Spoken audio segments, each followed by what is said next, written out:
Pagpasok ng mga turista sa 100 Islands National Park, limitado pa rin. Narito ang report. Ipinapatupad ang no age restriction para sa mga magtutungo sa Pangasinan. Kailangan lang magrehistro sa S-Pass Travel Management System at magpakita ng negative RT-PCR result.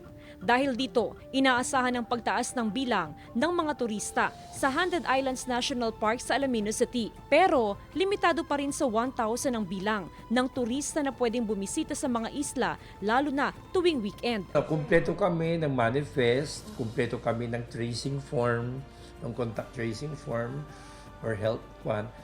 Kumpleto, inaayos na kumpleto lahat yan.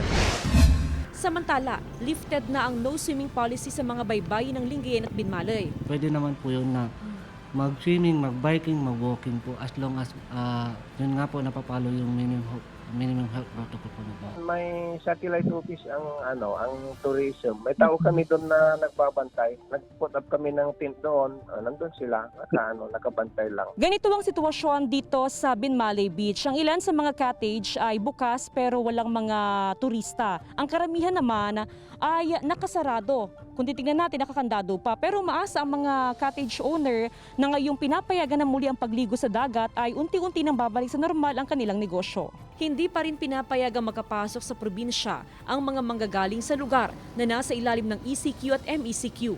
Kasama si Wilson C., Jasmine Gabriel Galban. Balitang Amyanan.